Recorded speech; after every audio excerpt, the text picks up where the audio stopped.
The wolf was larger than any horse in the garrison yard, and it was lying with its chin on her knee. Sarah did not move. She kept her hands steady on the compress she was tying around the animal's left foreleg, her fingers working the linen in the same unhurried rhythm she had used on the previous 7 patients that morning. Her kit was open beside her on the cobblestones, the salve tin, the suture thread, the strips of clean linen she had boiled the night before in a pot she borrowed from the garrison kitchen without asking, because the garrison kitchen had been asleep and there had been no one to ask. The war wolf was watching her. Its eyes were amber, pale as winter sun, and very old, and they had not left her face since it settled its weight against her. Behind her, she could hear the silence spreading. The soldiers of Fort Carath did not speak easily. They were border men, most of them, hard-worked and sparing with everything, including noise. But the silence that had begun at her back was a particular kind. She had heard it before, on her second morning, when a mid-ranked grey had sat beside her water pail and refused to leave until she had finished checking the cut along its shoulder. She had heard it again on the 4th morning, when 3 wolves had been waiting outside the sick-room door before she woke. This silence was different in scale, but not in kind. She finished the knot on the compress. She let her left hand rest for a moment on the wolf's enormous head, just at the place where the jaw met the skull, and she felt the slow, tidal exhale of a creature that had been holding its breath against pain for a very long time. "You should have come 3 days ago," she said quietly. Not a rebuke, just the truth, offered without drama to something that could not answer. The war-wolf closed its eyes. Sarah began packing her kit. Her name was Sarah Vane. She had been sent to Fort Carath 6 weeks ago as the garrison's medical assignee, a title that the official letter from the capital had printed in careful ink, and that the garrison commander, a man called Aldous Wren, had read once and then used as a door wedge. Fort Carath was a working fortress on the northern frontier, and its medics were retired soldiers who knew how to pack wounds and amputate cleanly, and not much else.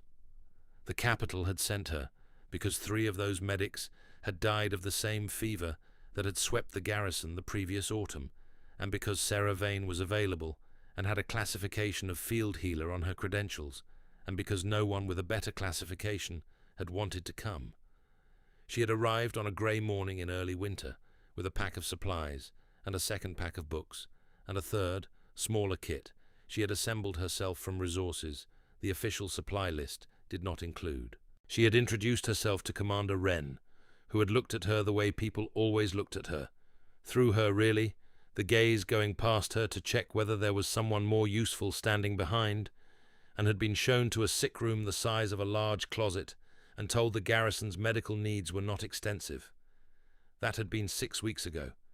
She had not argued with Commander Wren. She had unpacked her supplies, organized the sick room, read the garrison medical logs with a focus that kept her up until the grey hours of 3 successive mornings, and then begun the quiet project of making herself necessary. The wolves had found her first.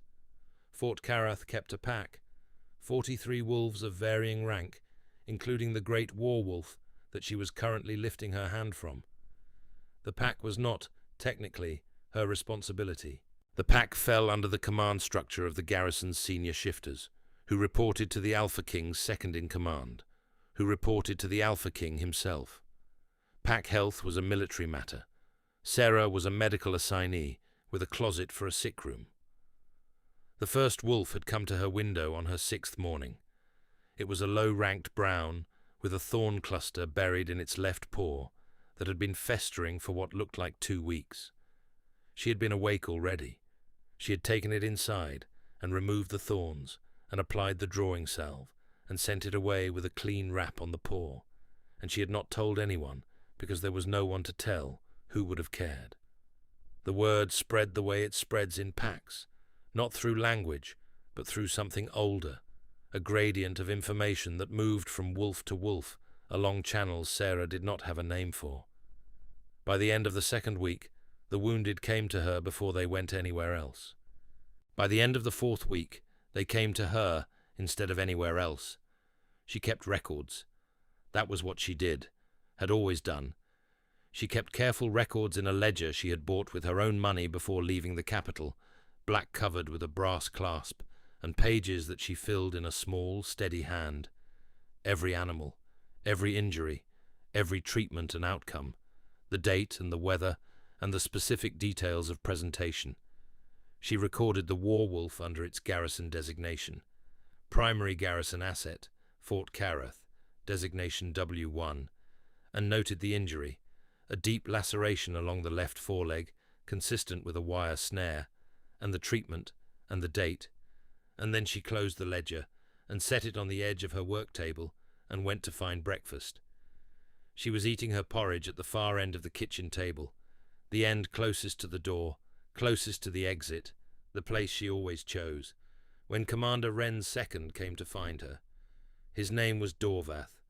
He was a tall man, dark-haired, with the particular quality of stillness that shifters of middle rank sometimes developed. A readiness held so constantly, it had become indistinguishable from calm. He looked at her for a long moment before he spoke. "The Alpha King has sent word," he said. "He arrives the day after tomorrow. He is coming to conduct a review of the garrison's operational readiness." Sarah set down her spoon. "I see. He will also," Dorvath said, "be conducting a review of non-military personnel attached to this garrison." She looked at him. He was not meeting her eyes entirely, which told her something about what he thought was coming. "He received a report," Dorvath said, "from Commander Wren, about the pack animals."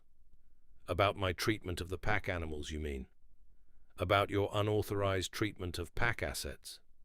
He said it carefully, as though the words were not his own. They were not. She could hear Wren in them, the same careful institutional framing that men like Wren used when they needed to make something unremarkable sound like a transgression. "The Alpha King takes the health and management of garrison packs very seriously. There are protocols, chain of command. You are a medical assignee, not a pack handler." Sarah picked up her spoon again. "Every wolf I treated came to me," she said. "I turned none of them away." "That," Dorvath said, "may be the precise problem." He left. She finished her porridge.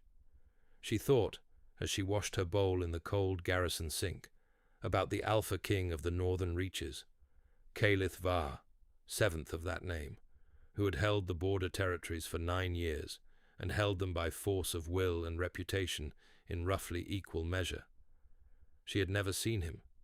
She knew him by account, precise, unyielding, formal in everything that touched the running of his territories, a man who did not bend procedure, a man who had, according to the records, conducted 4 court-martials in the past 3 years, all of them for violations of garrison protocol.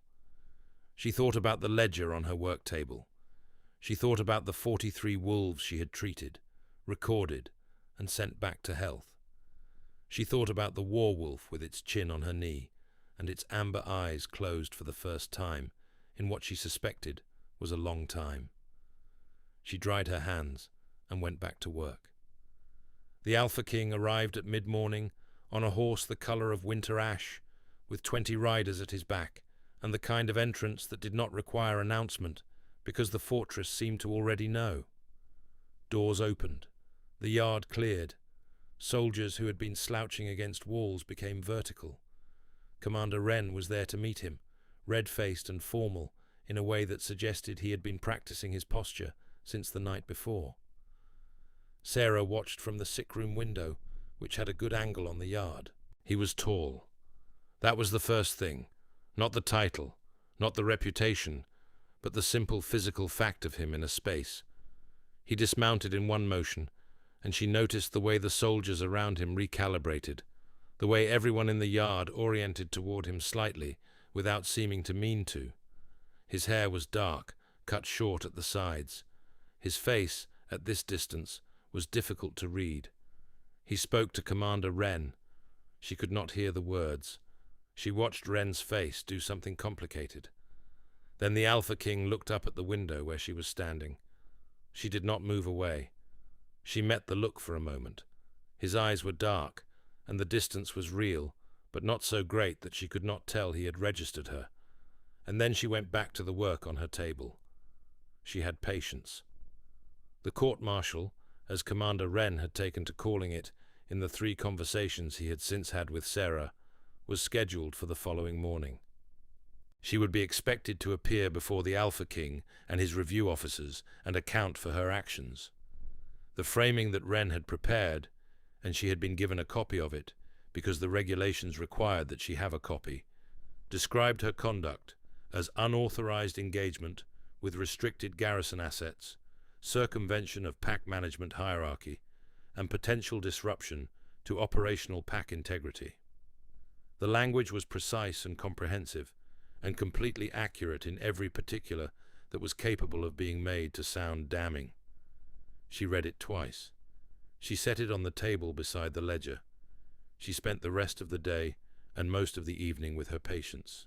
There were 9 of them currently in active treatment, 8 wolves and 1 retired garrison hound who had been attached to the fort for 11 years and whose arthritis she had been managing for the past 4 weeks with a combination of heat application and a preparation she made from willow bark and dried meadowsweet.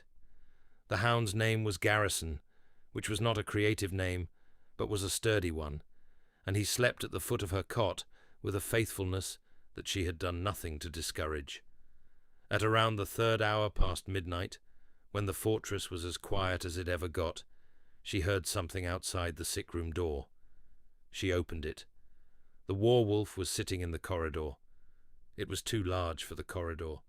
It took up most of the width of it, and the ceiling was only a hand's breadth above the flat of its head. It looked at her with its pale amber eyes, and did not move. Sarah looked at it for a moment. Then she opened the door the rest of the way. "Come in then," she said, "but you'll have to be very still. There are patients." The war-wolf came in. It moved with improbable care for a creature of that size, stepping around the low pallets with a precision that should not have been possible, and then it lay down across the foot of the room and put its head on its paws and closed its eyes. Sarah went back to her cot. She lay on her side with her hands folded under her cheek and listened to the sound of the room, the slow breathing of the sleeping wolves, the hound's quieter rhythm, the massive and unexpectedly gentle respiration of the war-wolf settling into rest. And she thought, whatever happens tomorrow, this happened. This cannot be taken back. She slept. The review chamber was the largest room in Fort Carath that was not the main hall, which was in use for the morning meal. It had a long table down the center, a fire that was doing its best against the cold, and 4 officers seated in a row at the table's far end. The Alpha King was at the center. He was not in armor, which surprised her. He wore the deep gray of formal military review, undecorated except for the rank seal at his left shoulder, and he was reading something when she entered. He did not look up immediately. Commander Wren was there too, at the side of the room, with the expression of a man who had arranged a trap and was waiting for it to close. Sarah carried her ledger. She set it on the table in front of her, not as a gesture, not for effect, but because she had brought it, and she needed somewhere to put it. She stood with her hands open at her sides, and waited. The Alpha King finished reading, and looked up. His face was not what she had expected from the accounts. She had expected severity, and found instead a particular quality of attention, the kind that was not aggressive, but was absolutely total, that took in everything in its field of regard, and gave nothing back until it had finished. He looked at her the way a man looks at something he has been thinking about, and has now found in front of him. "Sarah Vane," he said. His voice was low and level. "Medical assignee, Fort Carath, assigned 6 weeks ago by the Capital Deployment Office." "Yes. You treated wolves belonging to this garrison's operational pack without authorization from the pack management chain of command." "Yes." Commander Wren shifted slightly at the side of the room. She could feel his satisfaction. 41 wolves, the Alpha King said. He looked at the document in front of him, then at her. "In 6 weeks." 43, she said. 2 were treated twice. The second treatments are recorded separately in the ledger if you want to review the numbers. The Alpha King looked at the ledger. "May I?" he said. It was not quite a question. She pushed the ledger toward him. He opened it. He turned the pages with the careful, deliberate attention of someone who reads reports for a living and knows how to move through a document efficiently. She watched him read. She watched his expression change slightly, not dramatically, not in a way she could have named precisely, but she had learned to read fine differences in still faces, and something was shifting in his. One of the other officers leaned toward him and murmured something. The Alpha King raised a hand slightly, and the officer went quiet. He turned to the entry dated 6 days ago. He read it fully. He turned to the entry from that morning, the war wolf, the foreleg, the compress, and the hour, and the specific nature of the laceration. He read that fully too. Then he turned to the back of the ledger, where she kept the outcome records. The column for each animal: treated, released, follow-up completed, outcome assessed. 41 entries with a status beside each. 41 entries that said the same thing. He closed the ledger. "You treated W1, he said. "The garrison war wolf." "This morning, yes." "W1 has not allowed physical contact from non-designated handlers in—" He paused. He looked at Dorvath, who had appeared in the doorway at some point in the past few minutes. "What is the current record for contact from a non-designated handler?" Dorvath's voice was careful. "We would need to check the archives, sir. The fortress records go back approximately 200 years. Within that period, W1 has not permitted non-designated contact from anyone." "The full record," the Alpha King said, "goes back to the original garrison establishment, 417 years. He was not looking at Sarah when he said this. He was looking at the ledger. The archivist at the Central Command House referenced it in a dispatch 2 years ago. I read it at the time and thought it was a historical curiosity." He looked up. "W1 has not permitted physical contact from a non-designated handler in 417 years. The room was quiet. Wren's expression was no longer satisfied. It had become something harder to read. "The wolf came to me," Sarah said. "I did not approach it. I would not have— I know what it is. It was waiting outside my sick-room door at approximately 2 hours past midnight. I opened the door because it was very large, and I thought the corridor probably wasn't comfortable." The silence extended another few seconds. "You opened the door," the Alpha King said, "because the corridor wasn't comfortable. It had an injury. Animals with untreated injuries do not sleep well. I have a sick room. It seemed like a straightforward problem." Something moved very briefly across his face. "Gone too quickly to name." "Commander Wren's report," he said, turning to the document beside the ledger, "describes your conduct as disruptive to operational pack integrity. He argues that your unauthorized engagement with pack animals has created a dependency that compromises the pack's function within the command hierarchy." Sarah said nothing. "Do you have a response to that characterization?" She thought about it. She thought about it genuinely, which she suspected was not what Wren had expected. "The wolves are healthier," she said. "The records show it. Before I arrived, the garrison logs record 14 instances of untreated injury over the past 6 months, most of them noted only after they had progressed to a stage where they affected operational performance.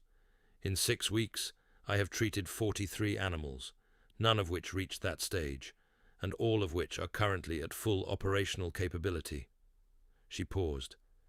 "If that is disruptive to command hierarchy, then the hierarchy was failing the pack before I arrived, and the pack knew it."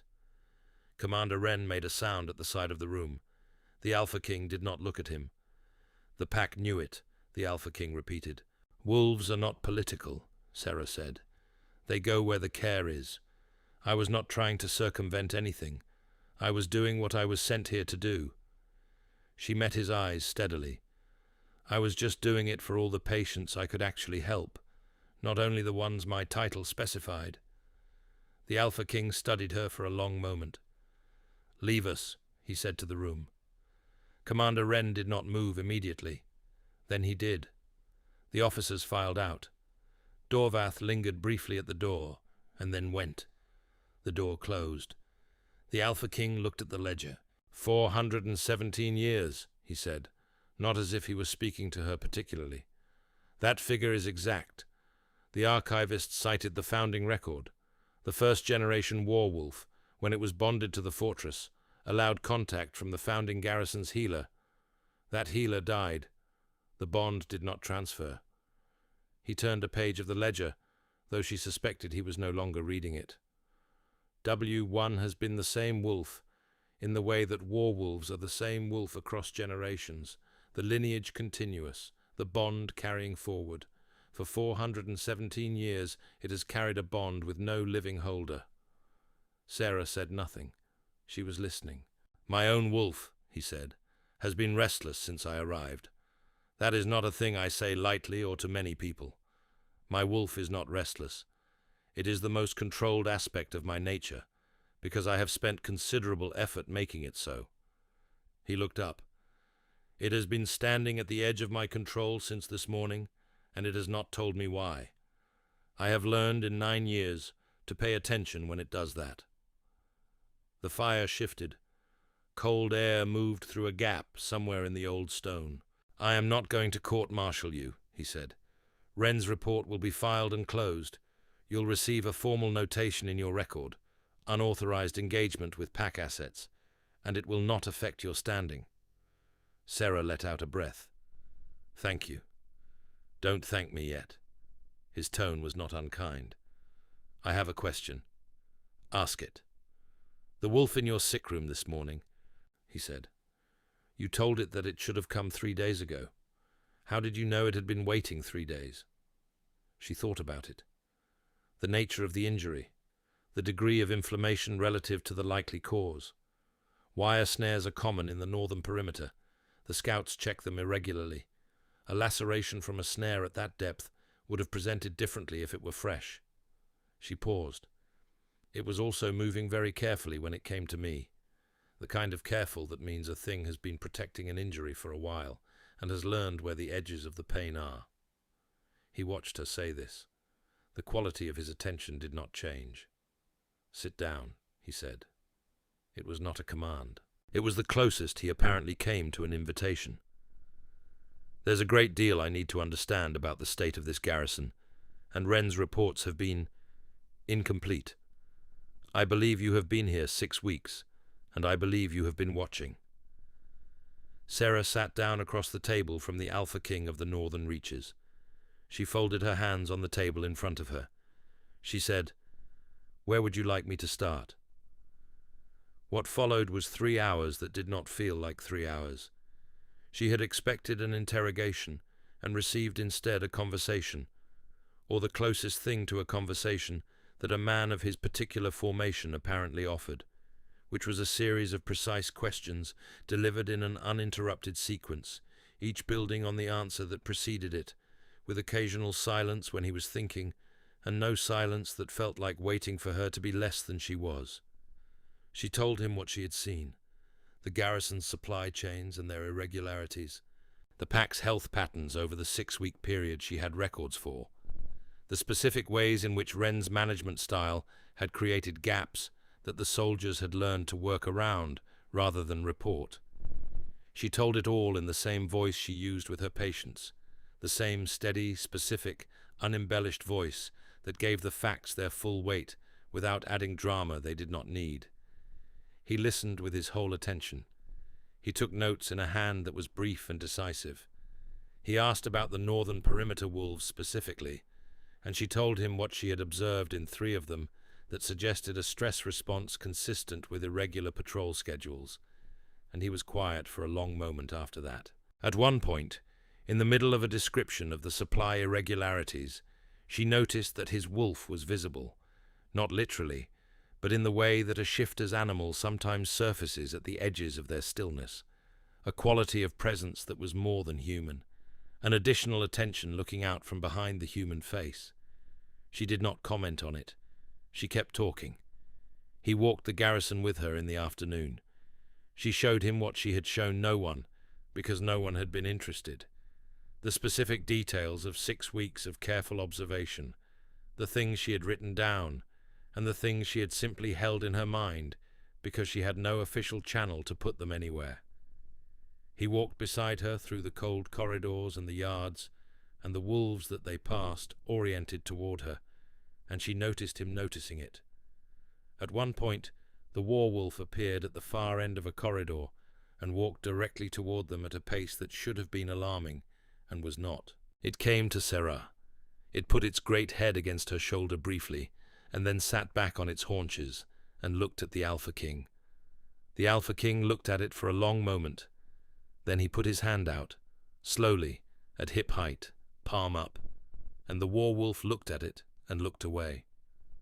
417 years, he said again, quietly. It's not about years, Sarah said. It's about whether you mean it. He turned to look at her. She was looking at the wolf. She had not been trying to say something profound. She had been saying what seemed true.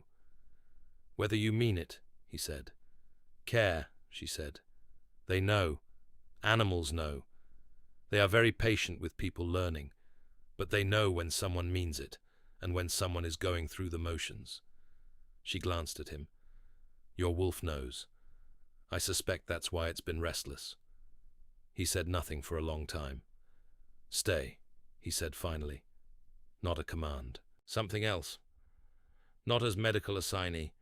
I'll have the classification changed. Garrison health officer.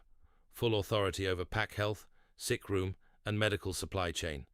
The reporting structure goes directly through me, and not through Wren. That will not make Wren happy. No, he said. It won't. Something moved in his expression that was not quite humor, but was adjacent to it. Wren will be reviewed independently. His reports suggest a command style that has certain costs that weren't visible in the summary documents. They are visible now. Sarah looked at the wolf, which was looking at something in the middle distance, with the serene and ancient patience of a creature that had been waiting a long time for something to happen, and was now watching it happen. I'll stay, she said. I have patience. He almost smiled. She saw it at the edge of his mouth, brief, private, and real. Yes, he said. I know. The weeks that followed were not simple. Nothing in a border fortress in midwinter was simple, and the addition of an Alpha King conducting a full garrison review made nothing simpler. Wren was removed from command, not dramatically, not in front of the garrison, but through the same institutional process that Wren had tried to use on Sarah, deployed now with considerably more evidence and a great deal more authority. He left on a grey morning with 2 soldiers and a cart, and the fortress seemed to exhale slightly in his wake. Dorvath was given interim command, which suited him, because Dorvath was the kind of man who had been doing the actual work of command for years, without the title, and the title fit him without alteration. The Alpha King stayed. He was supposed to stay for 5 days. He was still there at the end of the 3rd week, and by that point, the pretext of the review had been quietly set aside, because there was real work to do, and he was doing it, and Sarah had stopped finding it remarkable that he appeared at her sick-room door at odd hours with questions or observations, or occasionally a report that he had written, and was using her as a test audience before he sent it to the capital. She had not expected to be a test audience for the Alpha King's reports. She had not expected many things.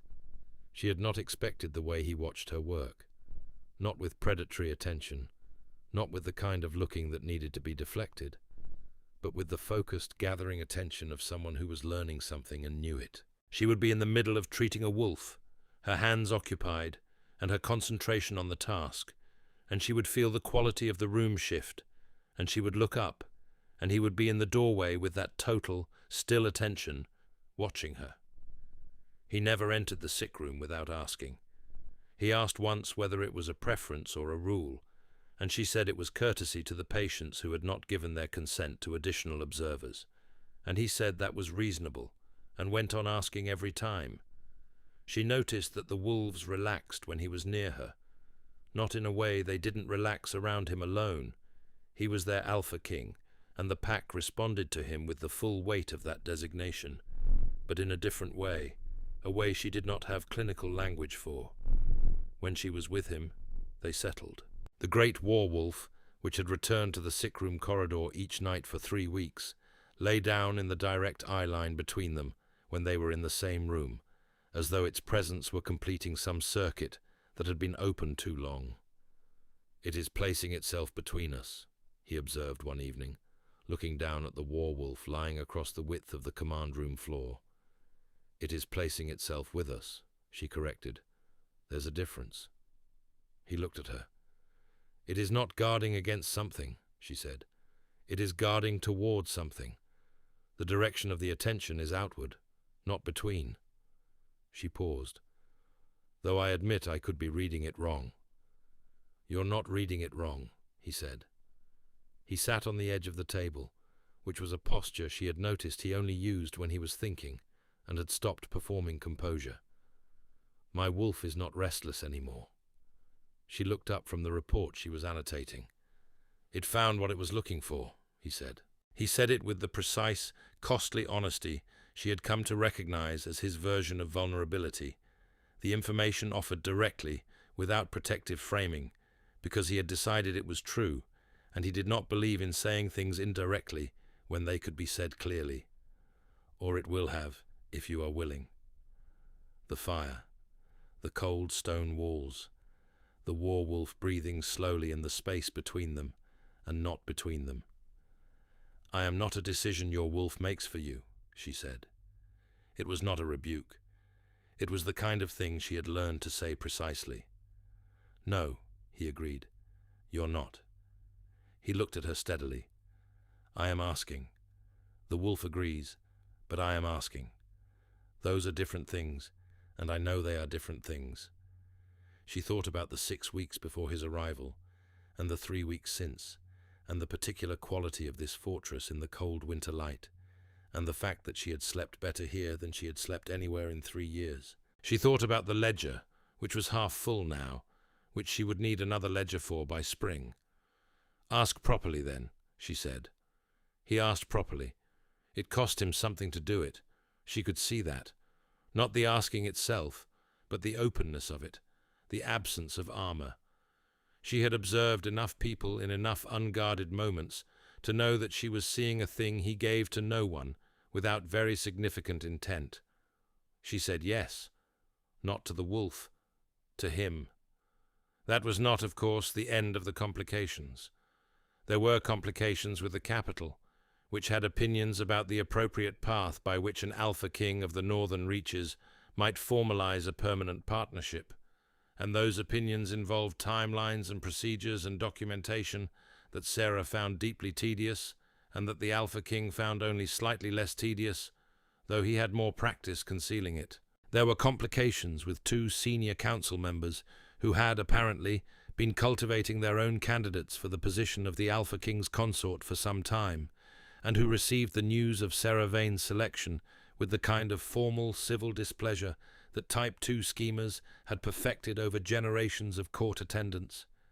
There were depositions and reviews, and one formal challenge that was resolved with a great deal of institutional procedure and zero drama, because Sarah had documentation for everything, and had been keeping records since before anyone in the capital had thought to pay attention to her. The ledger, in the end, was part of it. A comprehensive 6-week record of garrison pack health, cross-referenced with Wren's management logs, provided the kind of evidence that spoke for itself. The council members who had been most opposed found that their objections had less institutional traction than they had anticipated, possibly because the foundation they had been standing on turned out to have been poorly documented and somewhat structurally compromised. The Alpha King presented none of this himself. He was present, and his presence carried its own considerable weight, but the argument was Sarah's, and she made it herself, standing in the council chamber with the ledger open on the table in front of her, speaking in the same clear, unhurried voice she used for everything, and the council listened. She walked out of that chamber with the Alpha King at her shoulder and the full authority of her new classification confirmed in writing, and she thought, so that is what that feels like. 3 months later, when the worst of the winter had broken and the fortress was beginning the long, muddy process of becoming spring, the Alpha King found her in the sick room early on a Monday morning. She was at the work table with the second ledger open.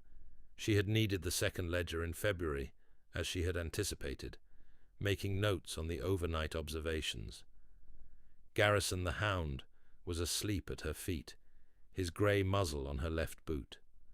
The war-wolf was lying across the doorway between the sick room and the corridor, as it usually was in the mornings, occupying most of the available space with the serene indifference of a creature that had decided the doorway was its preferred location and was not going to be talked out of it.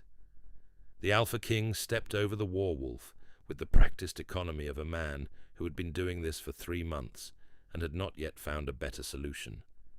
He came to the work table. He set a dispatch on the edge of it without comment, which was how he always left things for her to read, not delivered with explanation, but placed where she would find them, in the same way that he had, over the course of 3 months, begun leaving her small records of his own, a note about a decision he had made, an observation about something he had noticed in the northern reports, once an extremely brief opinion on the taste of the fortress kitchen's winter ale that she had found very funny and that had cost him nothing to write and which she had kept. She picked up the dispatch. She read it. It was from the capital, the formal record of the council's final ruling, clean and official and permanent. She set it down. The third ledger will need more pages, she said. The spring survey is going to be extensive. The northern perimeter wolves are showing stress markers that I think are going to improve with the patrol schedule changes, but I want at least 6 weeks of data before I make a recommendation. You'll have the time, he said. He poured himself a cup of water from the pitcher on the shelf. He had learned where the pitcher was in the 3rd week and had never asked permission, which she had decided was appropriate, and stood leaning against the wall beside her work table with the ease of a man in a room that had become familiar. The Eastern Garrison is asking for a medical assignee, he said. I'm going to tell them I'll send someone in the spring, someone properly trained. Tell them it matters who they send, she said, not just the credentials, whether the person means it. I'll say exactly that, he said. He said it without irony. He meant it. The war-wolf shifted in the doorway, making the small rearranging sound of a large animal getting comfortable. Garrison stirred briefly against her boot and went still again. The morning light came through the narrow sick-room window at the angle it came through every morning at this hour, falling across the work table and the open ledger and the dispatch with the council's seal. The Alpha King looked at the war-wolf for a moment. The war-wolf, ancient and scarred and enormous in the doorway, looked back at him with its pale amber eyes. He put his hand out, hip height, palm up, the same gesture she had watched him make 3 months ago in the corridor. The war-wolf looked at him. It considered this for a long moment. Then it put its nose against his palm. Sarah looked up from the ledger. He was very still. His face was doing something she recognized because she had seen it before. The controlled expression imperfectly containing something much larger underneath, something that had been waiting a long time to be confirmed. He lowered his hand slowly. It takes a while, she said quietly. With things that have been waiting a long time, they are not cautious for no reason. You have to let them feel that you mean it, over and over, until the meaning of it outweighs the waiting. He looked at her. The morning light fell between them. 417 years is a long time, he said. It is, she said. But this morning isn't. She looked back at the ledger, her pen moving. This morning is just this morning. That's the whole point. He sat down across from her. He opened the dispatch she had set aside and began to read it with the attention he brought to all documents, total and unhurried. The war-wolf settled back into the doorway. Garrison snored softly against her boot. Outside, the fortress was beginning its day. Boots on cobblestone, the sound of the kitchen, the distant voice of Dorvath reading the morning roster with the careful authority of a man who had grown comfortably into his title. She wrote in the ledger. He read his dispatch. The fire held against the cold. Nobody was looking through anyone. That was new. It had been new since approximately the 6th week, when she had looked up from her work table and found him in the doorway asking to come in, and something in her chest had settled into a place that had been waiting to receive it. It was not remarkable anymore. It happened every morning. That was the whole point. If something ancient and impossible found you before you even knew you were being sought, would you have trusted it? Let me know in the comments below. I read every single one. Until next time.